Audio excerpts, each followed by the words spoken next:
우리가 고린도후서 말씀을 살피고 있는데 고린도후서 말씀은 바울이 여러 가지 고난을 당하고 있었죠. 그 고난은 복음을 인한 고난이었습니다. 왜냐하면은 바울이 다메섹에서 부활하신 주님을 만나게 되고 회심하게 되죠. 그리고 아라바 광야로 가서 그곳에서 훈련을 받고 예루살렘 교회로 돌아옵니다. 예루살렘 교회는 초대교회죠. 첫 번째 세워진 초대교회 예루살렘 교회인데 그 예루살렘 교회에 와서 이제 함께 믿음 생활 하려고 하니까 바울이 어떤 사람인지 다 알죠. 사도들은 더 잘 알죠. 바울은 어떤 사람이었습니까? 해방자요, 핍박자요, 포행자였어요. 그래서 예수 믿는 사람들을 핍박했어요. 교회를 핍박했어요. 그래서 스데반 집사가 돌에 맞아 죽을 때 가편 투표에 참여했던 사람이고 그 다음에 그 옷을 지키는 일을 했거든요. 그리고 그 이후에도 교회를 핍박하고 예수 믿는 사람들을 핍박했어요. 그날도 사내들인 공회의 공문서를 가지고 다메섹에 예수 믿는 사람이 있다는 것을 듣고 지금 잡으러 가는 길이었죠. 그런데 다메섹 가는 길에 빛이 임해요. 오늘 빛에 대해서 언급했죠? 빛의 사자들이요, 빛의 자녀들이요. 그러니까 빛이 없었거든요. 근데 빛이 딱 임하니까요, 그냥 말에서 떨어져 버립니다. 눈을 뜨지 못해요. 그때 음성이 들리죠? 사울아, 사울아. 그러니까 예, 니시오니까 물어봐. 그러니까 나는 네가 핍박하는 예수라. 그러는 거예요. 사울은 예수를 핍박한 적이 없어요. 교회를 핍박하고 예수 믿는 사람들이 핍박했잖아요. 성도들이 핍박한 거죠. 근데 예수님은 뭐라고 생각하십니까? 교회를 핍박하는 것은 나를 핍박하는 것이다. 예수 믿는 성도들을 핍박하는 것은 나를 핍박하는 것이다. 나는 네가 핍박하는 예수라. 그러면서 그곳에서 부활하신 주님을 만나게 되고 극적으로 회심하게 됩니다. 그때 하신 말씀이 뭡니까? 이렇게 말씀하시죠. 너는 이방인을 위하여 택한 나의 그릇이라. 이방인들의 구원을 위하여 택한 그릇이에요. 그래서 이방인들의 구원을 위한 사도로 부르심을 받습니다. 사도는 보내심을 받은 자라는 뜻이죠. 그러면서 복음에 대한 사명을 잘 감당하지 않습니까? 그래서 이제 그 전도 여행, 선교 여행을 통해서 복음이신 우리 주 예수 그리스도를 전하죠. 그리고 복음이신 우리 주 예수 그리스도를 믿음으로 말미암아 죄로부터 건짐을 받고 죽음에서 살리심을 받는다. 즉 구원을 받는다. 이렇게 전하고 이 바울이 전한 복음을 통해서 예수 믿는 사람이 생기게 됐죠. 예수님을 구원자로 영접하는 사람이 생겼다 그 말이죠. 사람이 마음으로 믿어 의에 이르고 입으로 시인하여 구원을 받는다 하신 약속의 말씀처럼 바울이 전한 복음을 통해서 우리 주 예수 그리스도를 구원자로 마음으로 믿고 입으로 시인하는 자들이 생겼죠. 그러면서 그 사람들이 많아지니까 교회가 세워져요. 그래서 유럽이 복음화되는 것을 우리는 성경을 통해서 알 수 있고 세상의 역사를 통해서 볼 수가 있습니다. 그런데 고린도후서에서는 바울이 복음을 위하여 받는 고난이 여러 가지 고난이 있었다는 것을 밝히고 있어요. 엄청난 고난을 당하죠. 이것은 복음을 위한 고난이었기 때문에 믿음으로 인한 고난이고 의로움 때문에 당하는 고난이었습니다. 바울이 잘못이 있어서 죄가 있어서 당하는 고난이 아니었어요. 그러니까 우리가 고난, 환난 이렇게 생각하면은 죄로 인한 고난, 죄로 인한 환난을 많이 생각하지 않습니까? 근데 거의 대부분의 경우는 그것이 맞지만 바울의 경우에는 그렇지 않았죠. 또 욥의 경우도 그렇지 않았죠. 욥이 말할 수 없는 고난과 환난을 당했는데 욥이 당하는 고난과 환난은 죄 때문에 당하는 고난이 아니고 믿음 때문에 의로움 때문에 사단의 참소로 까닭없이 여호와의 영광을 위해 당하는 고난이었죠. 그러니까 그것이 복입니다. 믿음으로 의로움 때문에 복음을 위하여 당하는 고난은 복이에요. 상급이 있어요. 그러니까 너희는 기뻐하고 즐거워하라 이렇게 말씀하신 거예요. 의를 위하여 핍박을 받는 자는 복이 있다고 말씀하셨습니다. 고난을 당하거든 기뻐하고 즐거워하라 하늘에서 너희의 상이 큼이라고 말씀하신 것입니다. 그런데 고린도후서에 바울이 당한 여러 가지 고난에 대해서 이야기하면서 그 고난을 통해서 뭘 고백했냐면 나는 이 고난을 통해서 여호와의 은혜를 체험했다. 나는 이 고난을 통해서 여호와의 능력을 체험했다. 여러분 은혜를 체험하고 능력을 체험했다는 것을 한 단어로 말하면 기적입니다. 고난을 통해서 기적을 체험했다는 거예요. 여호와께서 행하신 기적을 체험하는 기적의 주인공 간증자가 됐다고 그는 신앙 고백하고 간증하고 있는 것입니다. 그러니까 고난을 당하는데 그 고난을 통해서 여호와의 은혜를 체험했어요. 받을 자격이 없는 나에게 무조건적으로 베풀어 주시는 여호와의 사랑을 체험하게 된 거죠. 그러니까 고난 가운데 여호와께서 함께 하시고 고난 가운데 사랑을 더해 주십니다. 여호와의 사랑을 믿으시기 바랍니다. 그러면서 이제 여호와의 능력을 또 체험하게 돼요. 여호와께서 그 고난을 능히 감당하게 하십니다. 고난으로부터 이기고 승리하게 하십니다. 그러니까 고난을 능히 감당하게 하시고 고난으로부터 이기고 승리하게 하셨잖아요. 그래서 여호와의 능력을 체험하게 됐어요. 자신은 이 고난을 감당할 만한 힘과 능력이 없거든요. 자신은 이 고난을 이기고 승리할 만한 힘과 능력이 없거든요. 근데 여호와의 능력으로 고난 가운데 이 고난을 잘 감당하게 되고 고난을 이기고 승리하게 된 것입니다. 그래서 자기가 당한 여러 가지 고난을 통해서 바울이 고백하는 것 핵심이 뭐냐? 첫 번째는 나는 여호와의 은혜를 체험했다. 두 번째는 여호와의 능력을 체험했다. 즉 한마디로 나는 고난을 통해서 기적을 체험했다. 이 고백을 하고 있는 것입니다. 여러분, 우리가 당하는 내가 당하는 고난과 환난 가운데 우리도 복음을 위하여 믿음 때문에 의로움 때문에 고난과 환난을 당한다면 여호와의 은혜를 체험할 줄로 믿습니다. 여호와의 능력을 체험할 줄로 믿습니다. 기적의 주인공 간증자가 될 줄로 믿습니다. 그러나 내 죄 때문에 고난과 환난을 당하고 내 죄 때문에 벌을 받는 것은 상이 없어요. 그러니까 우리가 말씀으로 살아야 되는 것입니다. 여러분, 말씀대로 사는 것이 의로움이고 선입니다. 말씀대로 살지 않는 게 죄입니다. 그래서 죄에 대한 진정한 해결은 다시 말씀대로 사는 것이 진정한 해결입니다. 그래서 말씀대로 살고 다시 말씀대로 살자. 이거 평생 슬로건이 돼야 되잖아요. 그러니까 어제도 말씀대로 살고 오늘도 말씀대로 살고 계속 말씀대로 살면 돼. 근데 우리는 죄인이고 죄성이기 때문에 연약하기 때문에 부족하기 때문에 말씀대로 살지 못할 때가 있죠. 그것이 죄죠. 그러면 즉시 회개, 즉시 다시 말씀대로 살아야 되겠습니다. 그래서 우리가 죄인이기 때문에 말씀대로 살지 못하고 죄를 범하기 때문에 슬로건이 말씀대로 살고 다시 말씀대로 살자 아니겠습니까? 그리고 말씀대로 살고 다시 말씀대로 살고 다른 사람들도 나처럼 말씀대로 살고 다시 말씀대로 살도록 하기 위해서 내가 말씀의 전문가가 돼야 돼요. 그리고 말씀의 사역자가 돼야 됩니다. 말씀의 전문가가 되어서 말씀의 사역을 감당해야 돼. 그래서 가서 말씀의 전문가로 다른 사람도 말씀대로 살고 다시 말씀대로 살도록 사역 가르쳐야 되겠습니다. 그런데 내가 말씀을 모르는데 말씀의 전문가가 아닌데 말씀의 사역을 감당한다? 그러면 큰일 나요. 둘 다 죽고 망하는 것입니다. 오늘 고린도후서를 생각하면서 여러분 모든 부분들을 이 두 가지에 맞춰보세요. 바울은 자신의 고난 가운데 여호와의 은혜를 체험했구나. 여호와의 능력을 체험했구나. 기적의 주인공 간증자가 되었구나. 그러면 나는 어떤가? 이것을 항상 생각해 보시기를 바랍니다. 그래서 4번 복음은 약한 자들에게 좋은 소식임을 말씀한다. 약한 자는 성경에서 말하는 작은 소자들이죠. 그래서 교회는 작은 소자들 위한 곳임을 강조하고 있어요. 교회는 작은 소자를 위한 곳임을 잊지 마시기를 바랍니다. 예수님은 작은 소자들과 함께 했습니다. 예수님은 그 공생의 사역 3분의 2 이상의 작은 소자들과 함께 했습니다. 그래서 결론의 말씀도 마찬가지잖아요. 작은 소자에게 한 것이 내게 한 것이고 너는 영생에 들어가리라. 작은 소자에게 하지 않은 것이 내게 하지 않은 것이고 너는 영벌에 들어가리라. 이게 결론이에요. 그러니까 교회는 작은 소자들을 위한 교회가 되어야 되고 성도들은 작은 소자들을 위해 살아야 되는 것입니다. 작은 소자들은 누군가의 도움이 필요해. 누군가 도와줘야 돼. 도와주면 안 되는 사람이야. 이 세 가지 특징을 가진 사람들이 작은 소자들이에요. 그 사람은요, 나의 도움이 필요하다고요. 내가 도와주지 않으면 안 된다고. 그래서 내가 도와줘야 될 사람이 작은 소자예요. 그 작은 소자가 작은 예수임을 잊지 마시기 바랍니다. 작은 소자에게 한 것이 예수님이 그랬어요. 내게 한 것이라고. 그러니까 영원한 생명에 들어가리라. 작은 소자에게 하지 않은 것이 내게 하지 않은 것이니까 너는 영벌에 들어가리라. 아까 그랬죠. 다메섹 가는 길에 바울이 빛이 임해가지고 눈이 부시고 눈이 보이지 않고 말에서 떨어져 버렸잖아요. 그때 음성이 들렸죠.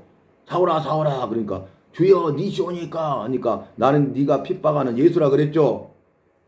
사울은 예수를 핍박한 적이 없어요. 교회를 핍박하고 예수 믿는 사람을 핍박했을 뿐이에요. 그런데 예수님께서는 교회를 핍박하는 것을 나를 핍박하는 것이다. 성도들을 핍박하는 것을 나를 핍박하는 것이다. 그랬죠. 작은 소자에게 한 것이 내게 한 것이다. 작은 소자에게 하지 않은 것이 내게 하는 것이다. 이렇게 말씀하셨죠. 그래서 우리는 말씀을 정확하게 알아야 돼. 그래서 예수님이 행하셨던 일을 행하는 교회가 돼야 되고 예수님이 행하셨던 일을 행하는 성도들의 삶이 돼야 될 줄로 믿습니다. 그래서 교회는 작은 소자들 위한 곳입니다. 그래서 작은 소자들을 섬겨야 돼. 교회는. 왜요? 영혼들을 구원하여 살리기 위함입니다. 여러분 작은 소자를 섬김에서 끝나면 안 됩니다. 작은 소자를 섬기는 것은 시작이에요. 작은 소자를 섬기는 이유는 뭐예요? 영혼 구원에 있는 것입니다. 목적은 영혼 구원입니다. 영혼 구원을 위한 가정이 작은 소자의 섬김입니다. 그래서 초대교회가 구제하는 일에 힘썼어요. 여러분 아시죠? 초대교회가 구제하는 일에 힘썼어. 근데 사도들이 이제 너무 사역이 많다 보니까 7 집사를 세우죠. 7명의 집사에게 구제하는 일을 맡기고 우리는 말씀과 기도에 전혀 힘쓰리라, 전무하리라 그랬죠. 그러니까 사도들이 할 일은 뭐예요? 말씀과 기도에 전혀 힘쓰는 거예요. 근데 구제 사역까지 하니까 감당하기 힘들잖아요. 그래서 집사를 세워서 집사들이 구제하는 일을 하도록 한 것입니다. 구제는 뭐예요? 작은 소자 섬김이에요. 왜요? 영혼 구원을 위한 것입니다. 그러니까 교회는요 구제하는 일을 해야 돼요. 그 작은 소자를 섬기는 일을 하는 것이고 그 일을 통해서 영혼들을 구원하여 살리는 일을 하게 되는 것입니다. 그 다음에 고난은요 약한 자들을 강하게 해요. 여러분 약한 자가요 고난을 통해서 강하게 됩니다. 우리가 군대 가기 전에 남자들 보면요 민간인이잖아요. 민간인인데 신체 검사해가지고 이제 가잖아요 훈련소에. 그러면 장정이 돼요. 장정. 신분이 바뀌어요. 그죠? 그 다음에 장정들이 그 훈련소에서 훈련을 받잖아요. 훈련병이 돼요. 훈련병. 이게 신분이 계속 바뀌죠. 민간인이었는데 장정이 되고 장정이었는데 훈련병이 되잖아요. 근데 논산훈련소 제가 가보니까요. 논산훈련소 그 큰 운동장 연무대에 큰 글자가 보여요. 내자로. 얼마나 컸으면 그 큰 운동장에서 보이겠어요. 멀리서. 강병육성. 약골들이거든요. 근데 훈련통에서 강한 군사가 되는 거예요. 훈련병이요. 근데 고난을 통해서 약한 자들이 강하게 됨을 말씀하고 있습니다. 그러니까 약에 빠졌어. 전쟁할 수도 없어. 그런데 훈련을 통해서 강한 병사가 됩니다. 강병육성이 됩니다. 능히 전쟁에 싸워 이길 수가 있습니다. 필승 반드시 이길 수가 있습니다. 그래서 훈련이잖아요. 그러듯이 고난은 훈련입니다. 고난은 훈련입니다. 나를 강하게 하는 훈련입니다. 나를 나대게 하는 훈련입니다. 죄와 싸워 이기게 하는 승리의 훈련입니다. 믿음으로 내 믿음을 지키고 구원받는 훈련입니다. 천국 가는 훈련입니다. 영생복을 누리는 훈련입니다. 그러니까 고난은 내게 유익이라고 바울은 말한 거예요. 고난은 내게 유익이라. 그렇게 말해요. 그 다음에 바울은 고난 속에서 여호와의 은혜와 능력을 의지하면서 거기에서 자기의 신앙 고백으로 끝난 것이 아니라 고린도 성도들을 격려하고 권면해요. 봐라, 내가 여러 가지 고난을 당했다. 근데 고난은 유익이다. 왜냐하면 이 고난을 통해서 여호와께서 이런 말할 수 없는 은혜를 베풀으셨다. 고난을 통해서 여호와께서 능력을 행하셔서 기적을 체험했다. 그러니까 성도들을 격려하고 권면한 거죠. 어려운 가운데 있다 할지라도 낙심하지 말아라. 이 고난 가운데 여호와가 함께하고 계신다. 여호와께서 은혜를 베풀어 주신다. 여호와께 능력으로 기적을 행하신다. 두려워하지 말고 믿어라. 그런 내용이 되겠죠. 그게 참된 격려와 권면이 되지 않겠어요?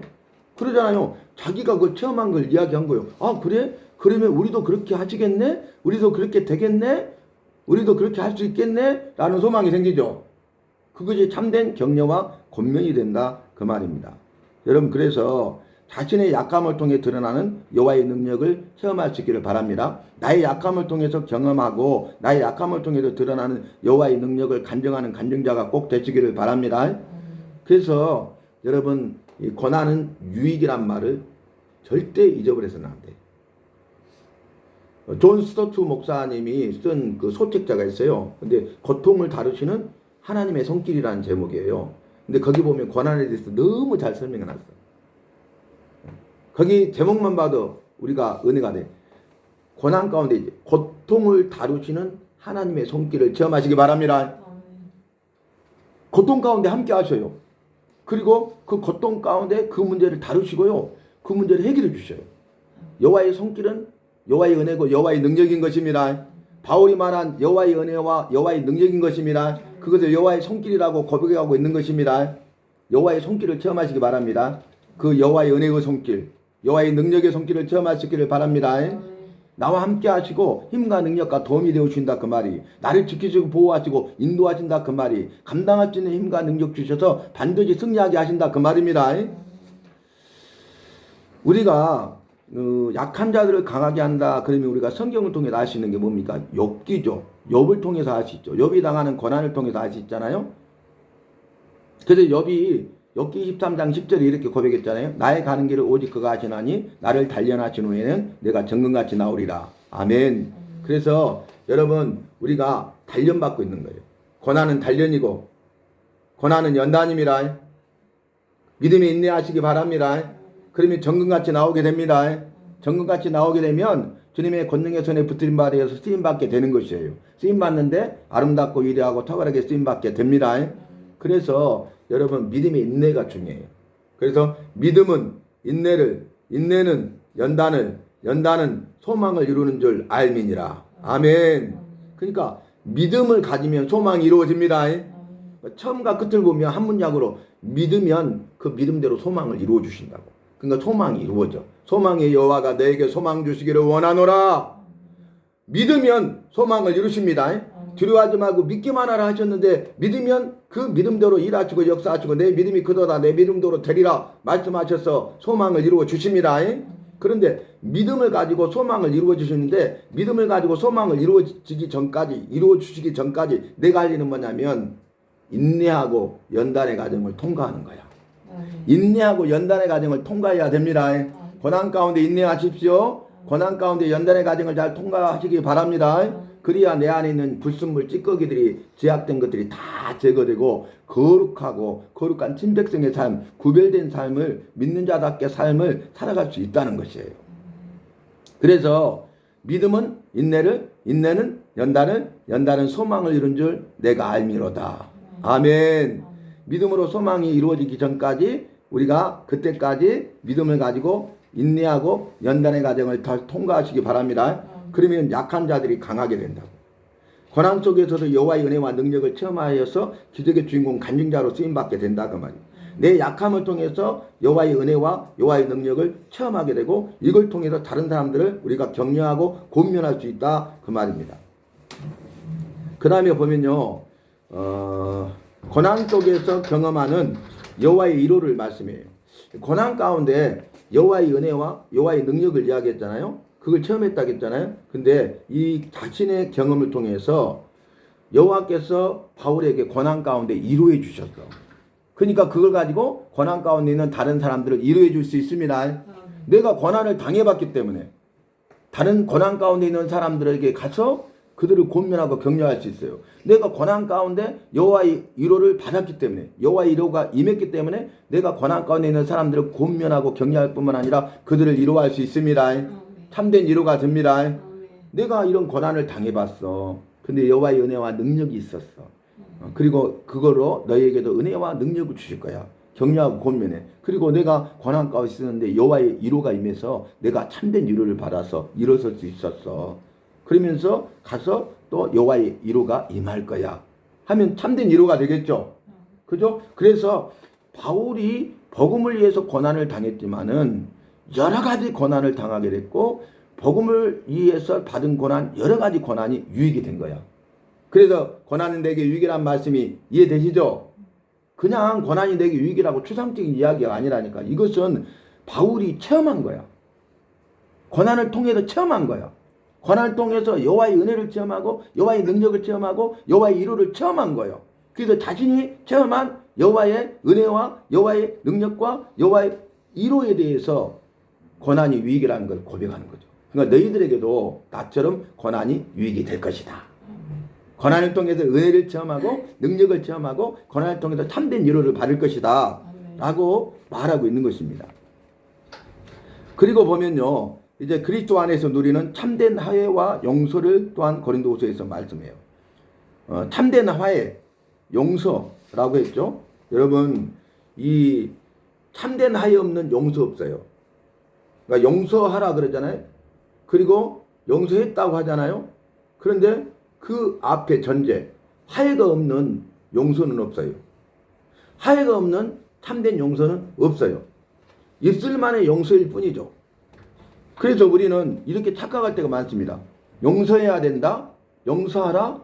그러니까 내가 용서했다? 라고 말을 해요. 정말 아름답죠. 용서해야 된다. 용서하라. 그러니까 용서했어. 내가 용서했다 그래요. 근데 참된 용서는 그 앞에 하해가 있어야 됩니다. 하해 없는 용서, 하해 없는 참된 용서는 없습니다. 하해는 뭐냐면 피차, 서로 하해해야 돼. 그것이 서로 하해하는 것이 참된 하해입니다. 하해함이 없이 한 사람이 일방적으로 내가 너 용서했어. 그건 참된 용서가 아니에요. 아시겠습니까? 용서한 것이 아닙니다. 그 사람을 만나서 서로 먼저 하해해야 돼. 그리고 나서 내가 너를 용서해. 그거 저 사람이 나를 용서하는 것은 그 사람 몫이야. 이해되시죠? 예를 들어서 내가 그 사람을 만나서 먼저 하해했어. 그리고 나서 내가 너를 용서한다 했어. 그러면 저 사람이 나를 용서하지 않아도 나는 용서한 거야. 이해되세요? 근데 하해 없이 내가 너 용서해. 그 용서 아닙니다. 용서는 뭘 전제하고 있었냐면 참된 하해가 필요하다. 근데 이제 이렇게 되면 정말 멋있죠. 서로 하해했어. 그리고 내가 잘못했어. 내가 너를 용서한다. 그럼 저 사람도 나를 용서한다. 이것이 참된 하해와 참된 용서가 되는 것입니다. 이게 성경의 가르침입니다. 그 베드로가 물었어요. 주여, 사람이 잘못하면 몇 번까지 용서하리까? 그렇게 말해요. 대부분 3~4번이잖아요. 이 유대인들도 3이라는 거 굉장히 중요하게 생각해요. 성부, 성자, 성령, 삼일째 여호와였잖아요. 그래서 3이라는 거 3번까지는 용서해. 대부분의 사람들이. 근데 7은 완전수잖아요. 그러니까 베드로가 이렇게 물어봤어. 형제들이 사람들이 잘못하면 몇 번까지 용서하리까? 해놓고 바로 예수님이 대답하기 전에 뭐라 하면 7번까지 하리까? 자기는 7번까지 용서할 수 있다는 거야. 대단하죠?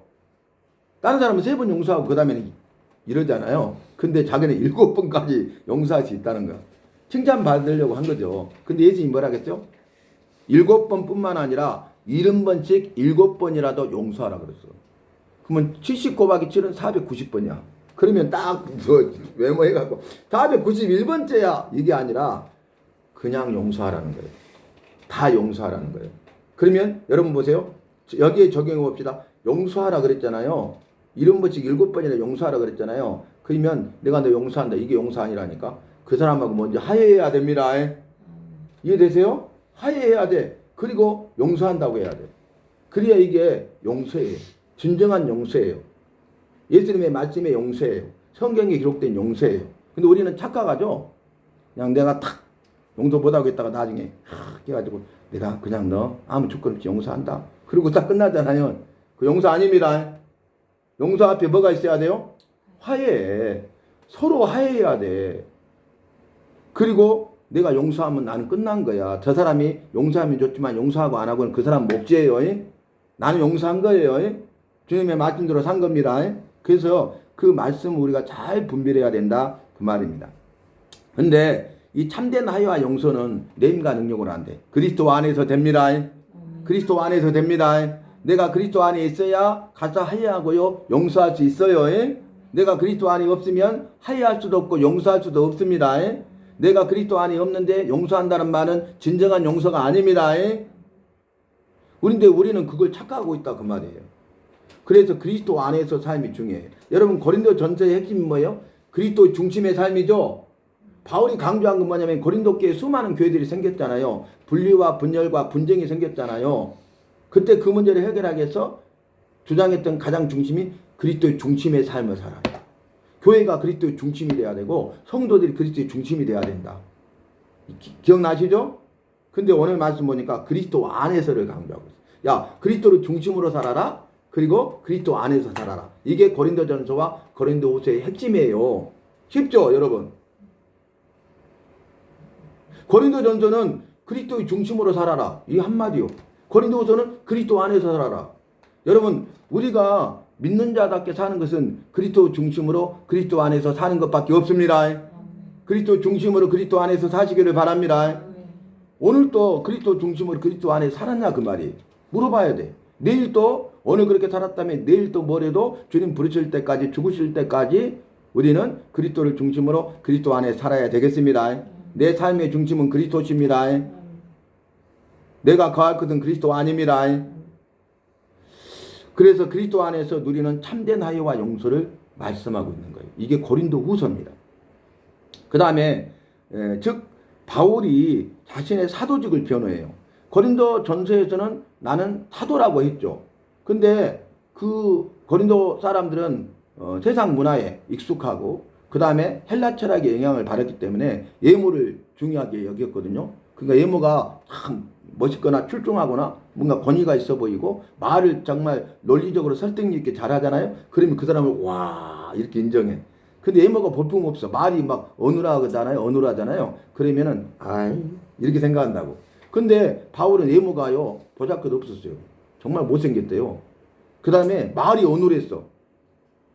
말이 논리력이나 설득력이 없어. 말이 어눌했다고요. 그러니까 예모를 보면 전혀 꽝이잖아요. 어떻게 사도가 저럴 수 있어? 이렇게 생각한 거죠. 사도직을 인정하지 않았어. 그래서 자기 사도직을 변호하고 있잖아요. 고린도 전서에서는 집중적으로. 그랬더니 그 일을 통해서 어떻게 됩니까? 바울의 사도성을 인정해줘요. 성도들이. 근데 여전히 인정하지 않는 성도들이 남아있었어. 그래서 고린도후서를 보낼 수밖에 없었죠. 고린도후서를 보내게 된 거예요. 고린도 전서는 교회에 여러 가지 문제가 있다는 소식을 듣고 그 문제를 해결하기 위해서 보냈죠. 해결책을 보냈죠. 그러면 자기의 사도직도 변했죠. 왜냐하면 사도성을 인정하지 않으면 이 말을 받아들이지 않잖아요. 그죠? 그게 두 가지 핵심이에요. 자기 사도성을 변호하고 그 다음에 그 문제 해결에 대한 말씀을 전했잖아요. 근데 그 일을 통해서 문제가 해결됐죠. 여러 가지 문제들이 해결됐잖아요. 근데 왜 고린도후서를 보내요? 아직도 자기의 사도성을 인정하지 않는 성도들이 있었기 때문에 자기의 사도직을 변호하기 위해서 보낸 거예요. 그러니까 여러 가지 문제 해결하는 것은 그리스도를 중심하며 해결된다는 것이죠. 그죠? 그 다음에 이 사도직을 변호하기 위해서 한글이면 그리스도 안에 있으면 내 사도성을 인정할 것이고 우리가 성령이 하나 되게 하심을 힘써 지키는 거룩한 공동체, 말씀의 공동체, 믿음의 공동체, 사랑의 공동체가 될 수 있다는 것 아닙니까? 그걸 이야기하는 거예요. 그래서 바울이 자기 사도직을 변호해요. 그러면서 지금까지 쭉 설명했던 것처럼 자신이 여러 가지 고난을 당하고 그 고난 가운데 위로를 받고 참된 화해와 용서와 그리고 더 나아가서 이제는 이런 참된 화해와 용서를 통해서 성령이 하나 되게 하심을 힘써 지키고 분리와 분열과 분쟁을 종식하고 이제 하나 되면 힘써 지켜서 이제 거룩한 공동체로서 말씀과 믿음과 사랑의 공동체로서 헌신과 봉사의 삶을 살아라. 이게 결론입니다. 주를 위해 헌신하라. 영혼 구원을 위해서 봉사하라. 그러면 너의 믿음이 성장할 것이다. 영적 성장이에요. 이 교회가 든든히 서갈 것이다. 성도들이 말씀의 반석에 믿음의 반석에 서가고 승리하게 될 것이다. 이게 결론입니다. 그러니까 이렇게 문제가 해결됐다면 헌신하라는 거예요. 주를 위해 헌신하시기 바랍니다. 영혼 구원을 위해서 봉사하시기 바랍니다. 그러면 교회가 든든히 서갑니다. 내 믿음이 성장합니다. 승리하게 됩니다. 기적의 주인공으로 쓰임받게 됩니다. 이러한 은혜가 우리 모두에게 임할 수 있기를 주님의 이름으로 부탁하고 여러분 마음껏 축복합니다.